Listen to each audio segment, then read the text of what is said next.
Hello everyone, my name is Adam. I am developing an app called gfam.live and I've got Andrew here, the CEO of Koinos.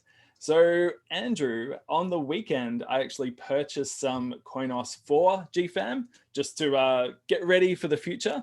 And so that was on Sunday when they seemed to have their crypto sale of like every coin.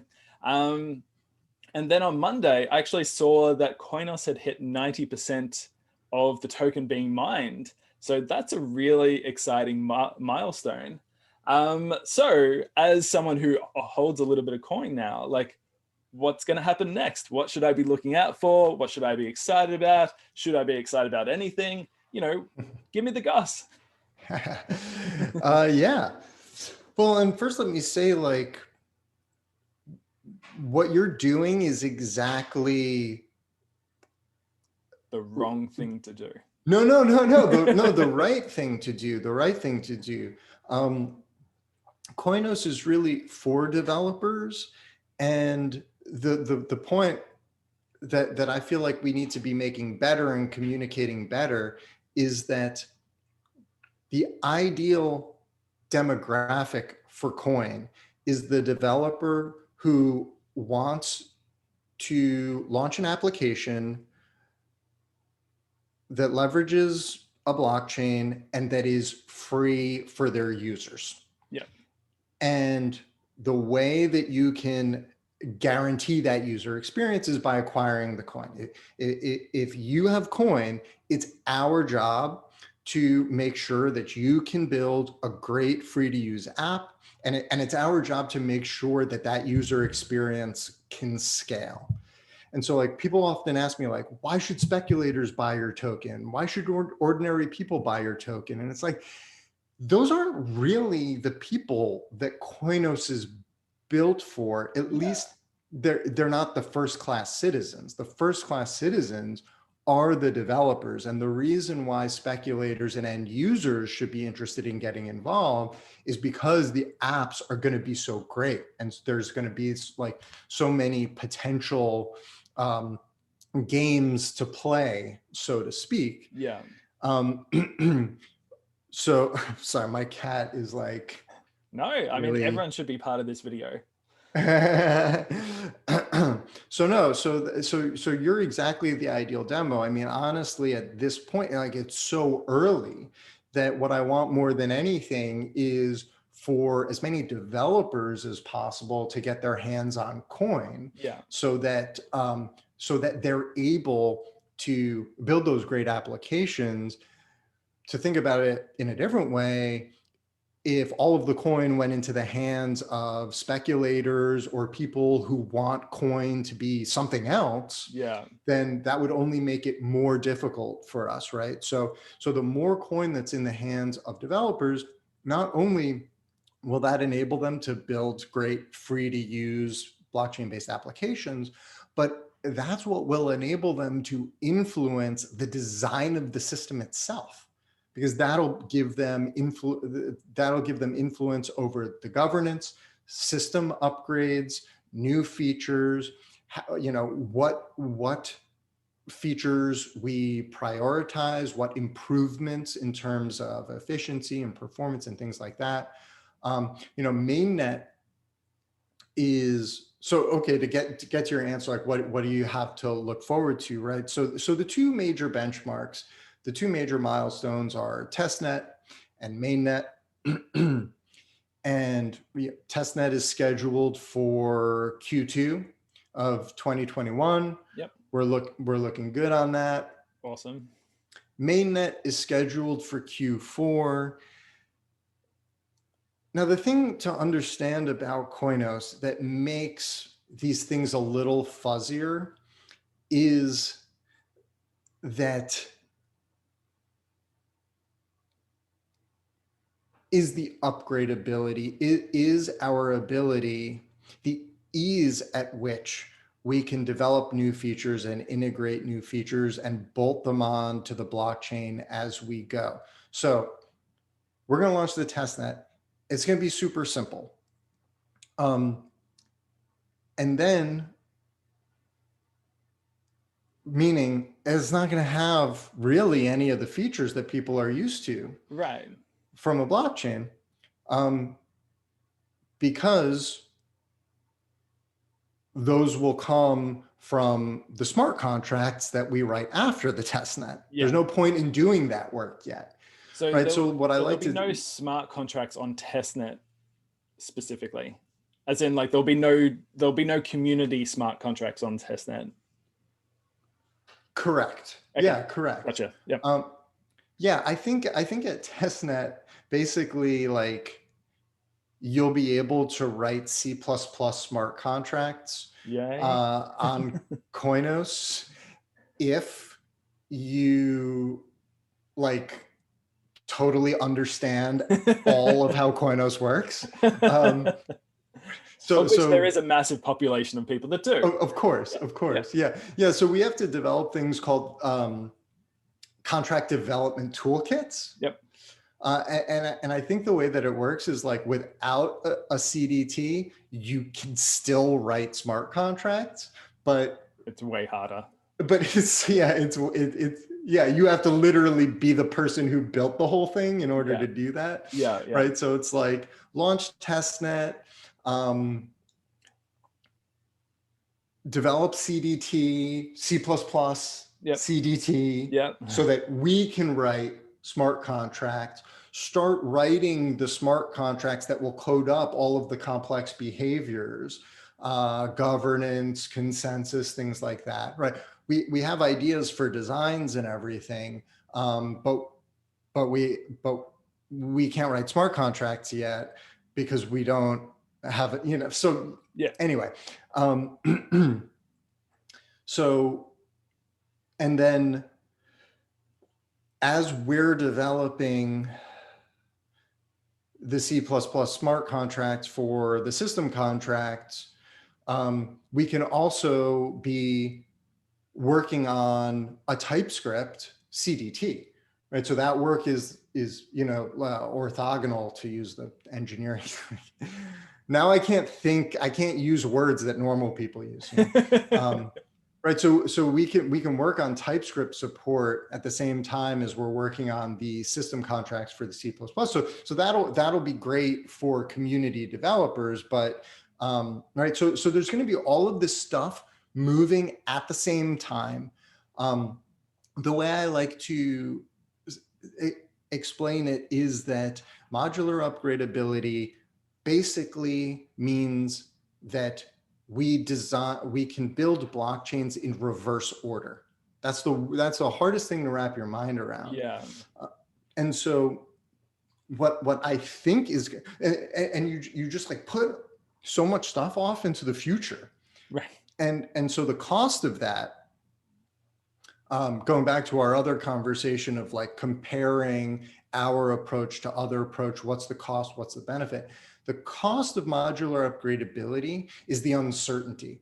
You can put stuff off into the future and you're just like, oh yeah, I mean, we have ideas for our consensus algorithm. We're very confident in them, but no, we haven't really written anything down yet, So you get all this uncertainty, but you also get time. You get time to think about it. You get time to poke holes in it. Right. As you're developing things, you're solving problems. And we're going to be releasing a lot more open source code going forward.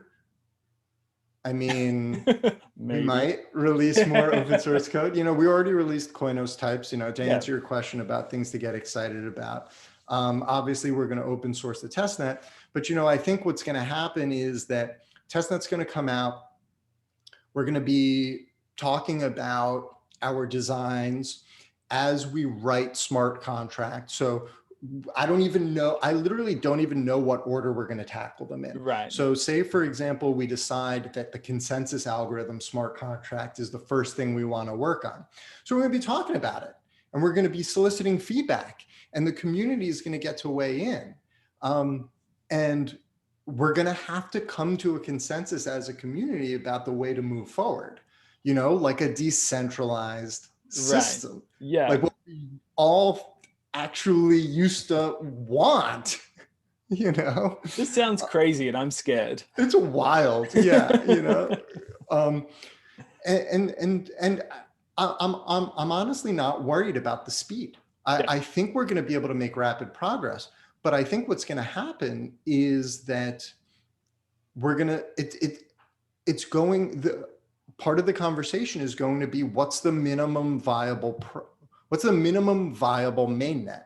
I Yeah. think that's going to wind up being the really important question that we have to answer as a community is what are the features of minimum viable mainnet? And maybe the community says, you know what, based on the current price, based on the current speed of development, we want based on the number of community developers who have started contributing. Oh my God, we're moving so fast. Yeah. We should launch minimum viable mainnet earlier than Q4 or later than Q4. Or Yeah. we can make it so much better if we just delay another quarter, right? So like testnet, super confident that we can, that we're on track there.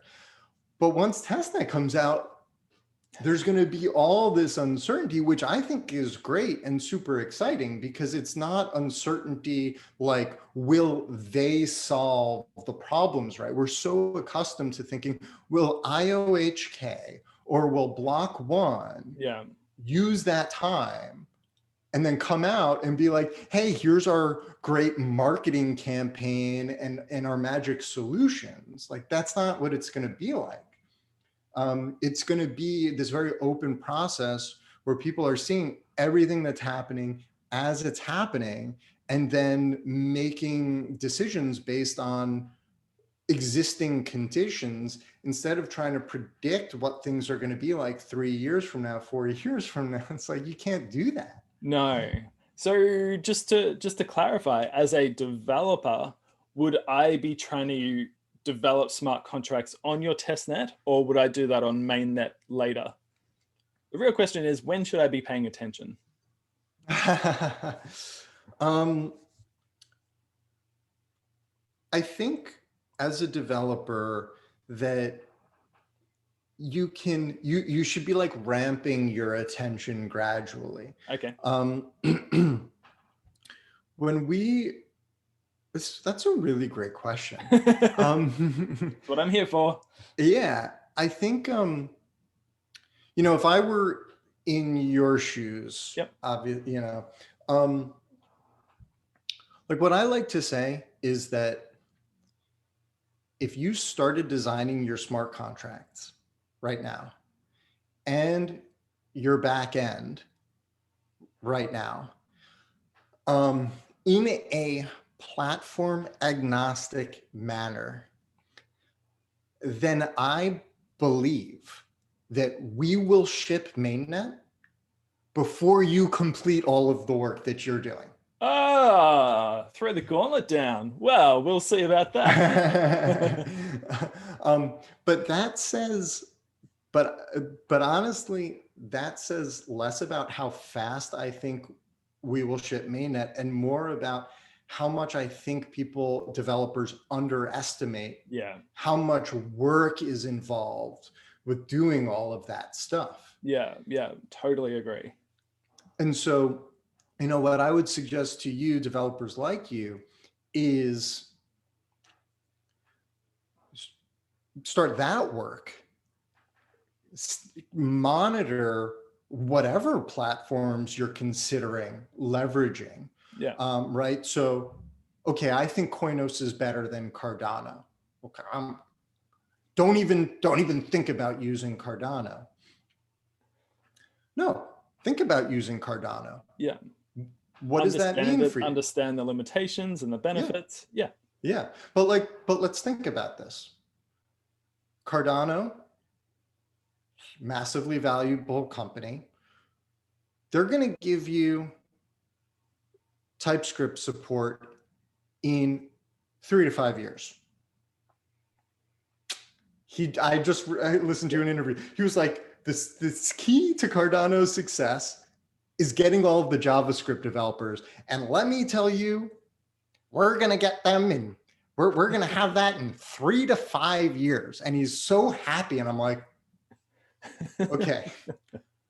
Also, Cardano is going to have smart contracts. So great, you're good, right? I mean, they're gonna eventually. They don't have them now. So you're still in the position of they don't have smart contracts. They're gonna have smart contracts. So great. Okay, you can do your planning. Right. So my point is that, like when developers hear about Koinos, they're like, oh my God, I want it yesterday. Oh, wow, these fees and everything. And it's like, yeah, we're working as fast as we can. And we've made a lot of great, I think, design decisions that will enable us to deliver stuff really fast. Like I said, Cardano's been at it for all this time, and they're still projecting 3 to 5 years. You don't know if you're going to be alive in 3 to 5 years. I'll have made 6 other platforms by then. Yeah. We started a year ago, and we're going to have TypeScript support way before then. Let's say at least 2 years before them. Yeah. And it's going to be pretty soon, So, so yeah, anyway, it's, I think, I don't know what the point I was trying to make is. What was the point I was trying to make? That I should start learning what a smart contract is, that I should type into Wikipedia smart contract and go from there. I guess the point I was trying to make is that even, plan in a platform agnostic way. Yeah. What we're finding is, I mean, honestly, the way it feels like to me is either you're going to embrace the fee-based model of decentralized application development, or we can think of it as smart contract integration into your application. Right. I was just talking about this in our Discord server this morning, where it's like, people they think about dApps, and I think it's helpful. And I think the problem is that when you think about a dApp, you're throwing all these concepts together that really shouldn't be thrown together. And instead, maybe it's more helpful for people to think of, there's a front end application that is going to leverage one or more smart contracts, and Ethereum, Polkadot, and Cardano are all manage the use of those smart contracts using fees. But in my opinion, it's like, okay, if you're cool with the fee-based model, which nobody is, but anyway, I mean, Ethereum, just plan for Ethereum, right? Right.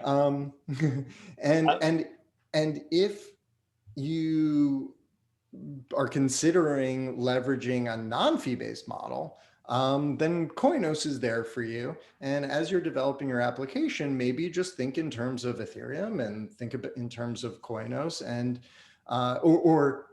sorry, it's either Ethereum 2.0, because obviously Ethereum is unusable as it is. Right.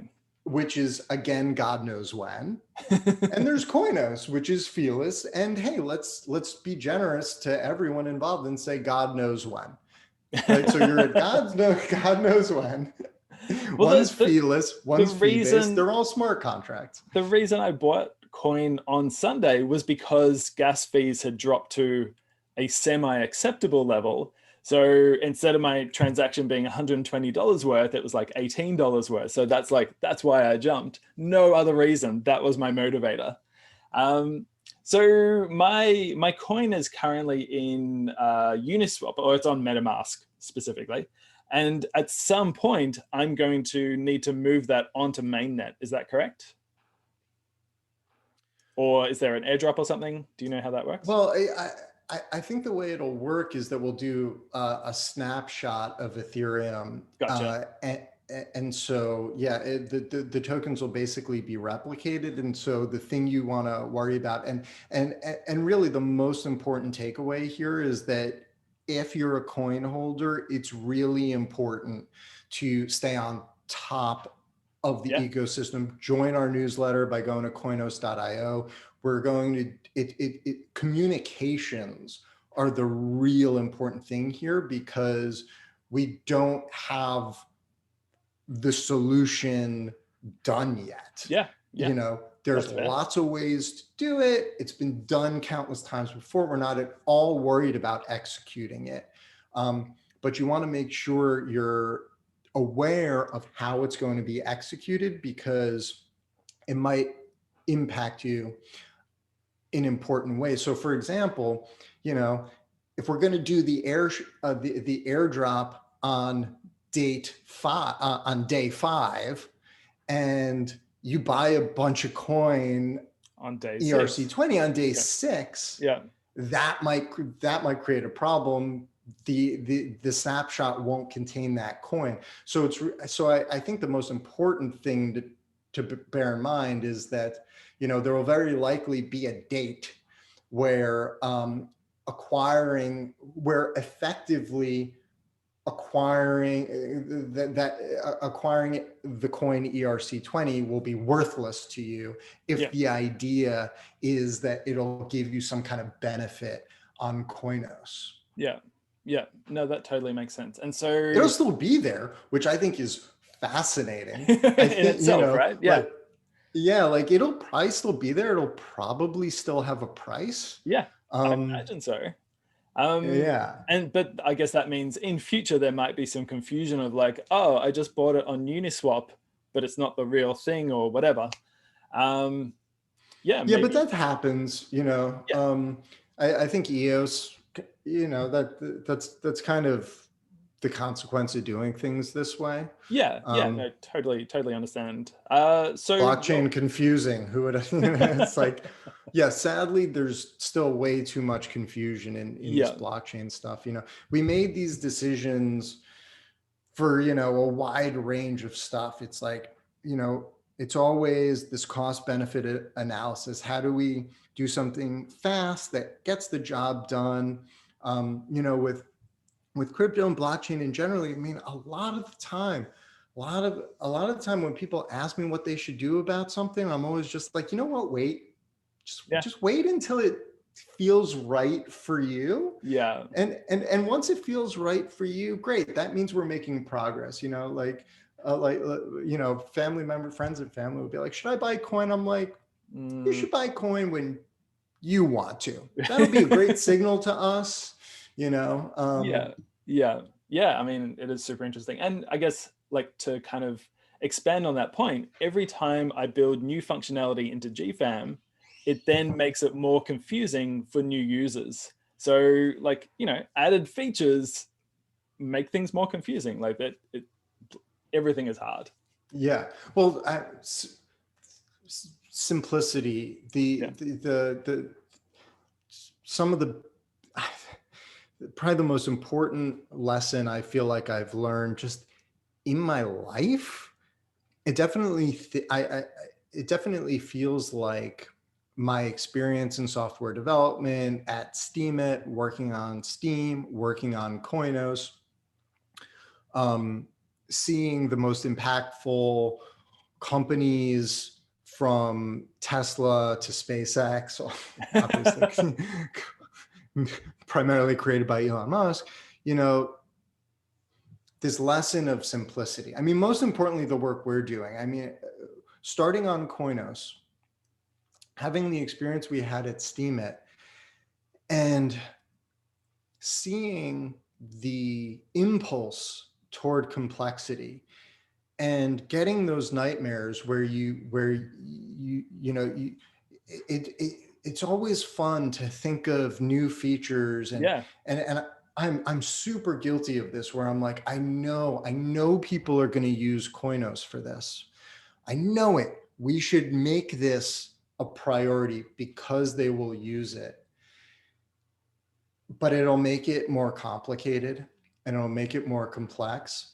and recognizing that and using that to regulate yourself, such an important lesson. And the miracle of it, the really beautiful thing about it, from, in my opinion, from our experience, is if you integrate that and if you deal with it, what you ultimately discover is a simpler solution that enables that thing. You get there. Yeah. You actually enable that thing, but you've made your product simpler. And it's almost like this idea that my favorite kind of idea is this idea of what if you could make your product disappear? It had nothing less. It had nothing left. It was like one line of code. You know, I'm being kind of hyperbolic, but like if you look at Starship, Yeah. you know, Yeah. it's a shell. It's this steel shell with these rockets, and like they're constantly taking stuff out of it. Or sorry, a better example is if you go into a Tesla, if you go into a Model S or a Model 3, it's like there's nothing in here. Yeah. Yeah. There's a screen, there's a dashboard. They're like taking away parts of the steering wheel. They're removing stuff. They want to get it to the place where it's a shell. You step into it, and like one day Tesla's product will be like, you don't even have to get in the car. The car is gone, you know? And like with Koinos, it's like we move everything into smart contracts. There's nothing in the blockchain anymore. Right? There's just these 6 things in the blockchain. Well, can we get it to 4? Can we get it to 3? Can we get it to 1? Can we get it to 0? The blockchain just is. Oh, or like think about it a different way. This is one of my favorite ideas to play with. And I'll be honest, like I don't fully grasp it myself. I've talked to my teammates about this, where it's like, you know, it goes back to our microservices versus the monolithic design, where with these monolithic designs, you had all this complex code. Like EOS has all of this complicated code, delegated proof of stake, all of this stuff, resource markets. Or Cardano, right? They have native assets in their blockchain, right? Yeah. And this makes perfect sense to them. Let's have this really complicated system. And we were like, well, let's take as much out of the blockchain as possible. Let's move as much into smart contracts as possible. It's like, well, some stuff doesn't belong in smart contracts. Well, why is it even? Those should just be microservices. You know. And so we're like, take everything out. Eventually, the whole blockchain will somehow go. You know, the blockchain is getting smaller and smaller and going away. I mean. Yeah. Like I said before, I don't know if it was in this conversation or a previous one, the microservices themselves, they have nothing to do with consensus. Yeah. They're helping you broadcast your idea of the blockchain publicly, but you could rewrite them, you can change them, you can write different ones, because at the end of the day, all that matters is that you're broadcasting the same version of the blockchain that's going to get accepted by the network. And so we've moved all this stuff that is implemented natively in other blockchains. That's not even, you know, it's neither smart contracts or blockchain. And so I very much view what we're doing as right, because the blockchain is just a shared idea. It's this projection in the cloud. And so yeah, it's a weird, we're taking as much as we can out of the blockchain, making it as simple as possible, and eventually it's almost like it'll go away. Will you be holding each feature in your hand and seeing if it gives you joy or not? Is that how you be? That's exactly, yeah. We should. That's how we should do it. Does this give me joy? Let me fold it up, put it in Well, I think like personally, like, you know, I intend to run like a mining thing for Koinos. So the smaller you can get the blockchain, the better that is for me, right? That means like the less power I need, the less storage I need, all that sort of stuff. So selfishly, I'm really excited that this is your approach, because I know on other blockchains, like being a node operator is a huge deal. So that, you know, this is really exciting. Yeah, that's actually a really interesting example, and I could go kind of a number of places with that. Like, one thing that it brings to mind is one thing I've only recently realized, that it came out of the use of our message queue. Um, we have, so we have all these microservices, they're sending messages to one another. Okay, how do we organize these messages? We put everything in a queue. Just seemed like the right design decision. But then what we realized is that you have this live feed of everything that's happening in the blockchain. And now developers can just listen to that feed and use that to update their users on all kinds of things that are happening. And what I think now is, after like thinking about it this way, what we kind of realized when we look at how people use Steam, when we look at how EOS was developed with half-second block times, why are they doing all of this stuff? Well, they're cramming more stuff onto the blockchain, often for the purpose of providing a better user experience, which really doesn't make any sense. And so, well, it's certainly not ideal, right? And just by implementing this message queue system, what we realize, it's like, oh, well, that actually is going to enable developers to solve those user experience problems. And that's just one example of something that will lead to less use of the blockchain, spamming the blockchain less, because we've got a better tool that enables that. We don't have to have 0.5 second block times just so that the blockchain can say, hey, you just sent that token, and now the block producer is going to produce 5 more blocks in a row, so the blocks are really 6 seconds. It's like, well, that doesn't, right? No, we can just say, yeah, no, they just sent it a fraction of a second ago, and Right. it'll clear really in a few seconds, and you can get that real-time user experience from the message queue. um,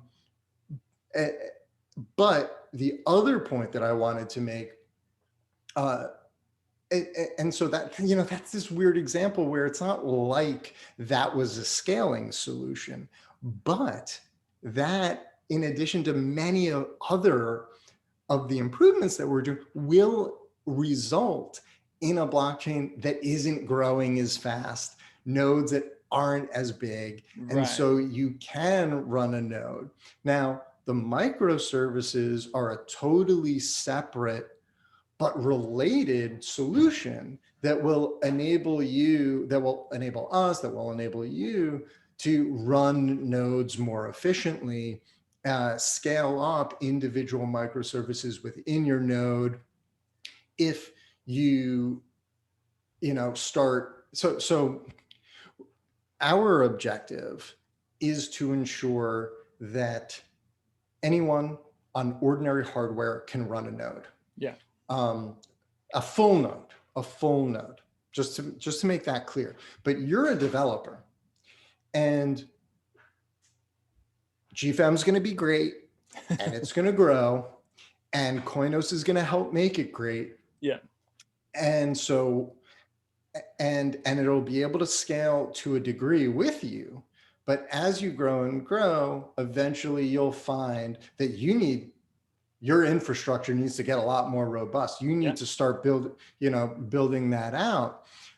And that's where the microservices will really shine for you, where you're firing up multiple AWS instances or Linode or wherever all over. And some of them are like P2P nodes, and some of them are block store nodes. And now you have dedicated nodes that are optimized for specific microservices, instead of the way it is with most blockchains, where you're just scaling up blockchain nodes, Right. and it's all this enormous mess. Yeah, and it's got to be super powerful as well, or else it doesn't work. Yeah, and basically you're bottlenecked by the least efficient microservice in that stack, because there are no microservices. It's all this monolithic mess. But there's also a really cool thing for the small users too with the microservices, which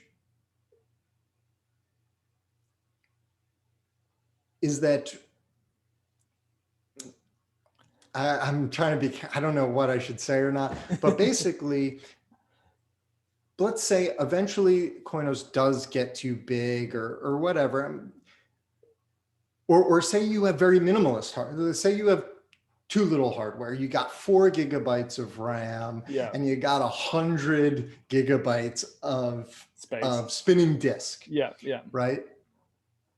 What the microservice architecture enables us to do is allow users like that to run just a P2P node or just a block store node. Oh, that's so good. And then, and then connect. I mean, presumably you'll have to run a P2P node, but then, so you run the block store node, a block store microservice, a P2P microservice, and then you connect to somebody else who's running all the other microservices. Yeah. And so it's going to enable us to have like a really beautiful, fully decentralized system that functions really great. That almost anyone can run, which is so cool.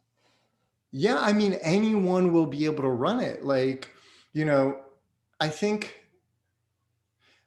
we tend to be like, we always think about edge cases, right? So, we want to say anyone will be able to run it. And then we'll go, whoa. I mean, there are people out there, right? But like, I think our target is something, we don't have a target. We want anyone who wants to run a node to be able to run a node. What does that mean? It means something like 16 gigabytes of RAM and a couple of terabytes in disk, Yeah. So, and then the thing is, okay, so what about people who have less? Well, that's the answer to that question is microservices. That's the key. This is the best of all worlds. You get 90% of developed citizens, and we're definitely staged to do that, which is a wild thing to say, because it feels like the holy grail at this point. But and when you look at other projects, it's the reason why one of the reasons why I'm so excited about Koinos and why we keep getting more and more excited, right? It's like, when you look at all the other projects, they say they're going to get that way through successive layers of complexity, and you're just like, and I, some people get excited by that, and I think kind of fall for that. And it's like, but people who like know better, people who've been in the space a long time, we know just from experience that it's just pattern recognition. Like every time, like EOS, we've been there. Oh, it's going to be great. It's this complicated mess that you don't understand, but don't worry, we'll get there. And what's so exciting about Koinos goes back to that thing about, but we're simplifying. We're saying we're going to get there. We're explaining how we're going to get there. We're not being wild and crazy about anything. In fact, it's all quite simple. Microservices are very mature. We're not inventing magic technology here. We're using WASM, which is now becoming very mature and great. We're not using Haskell. It's like, it's well, that's your loss. Yeah, Yes, it is our loss, you know. So for people who want to get involved into the community, they should go to koinos.io. And is there like a link to like Discord or Telegram? Like where does the community hang out? Yeah, Discord and Telegram, there definitely should be links to that on Okay. Koinos.io, although now I'm kind of panicking. Better double check that. Follow us on Twitter, Koinos Network. You can follow me, Andrarchy. Feel free to DM me on Twitter if you have any questions. Yeah, Discord is definitely the best place to find us. Awesome. Cool. Well, thank you once again for this awesome conversation.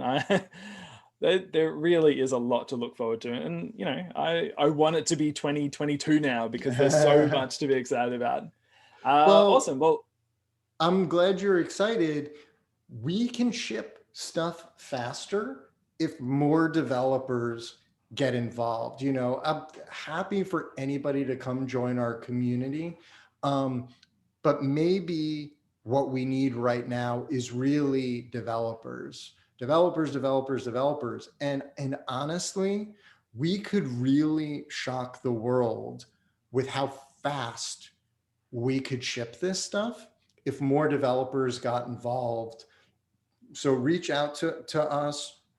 If you're a developer, come join in. Let us know. Are you a TypeScript developer? Are you a Go developer? Are you a C++ developer? You can help expedite this decentralized revolution. We're here. We want to talk to you. I think really this is what differentiates us from other projects where they want to work in secret and give you a fully fledged thing yeah. that you can't influence.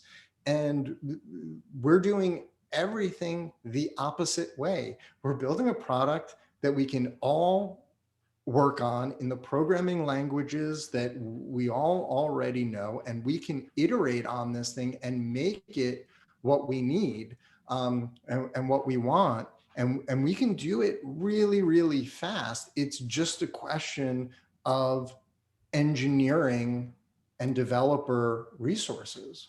We get that. We can ship this real fast. Well, come and hang out with us is the answer there. Developers come and hang out, community members too, ordinary people too, but it's a technical product for building decentralized applications. And so, of course, really, it's for developers. Awesome. Well, thank you very much. And we'll see you again. Have a good Thank week. you. See you. Bye.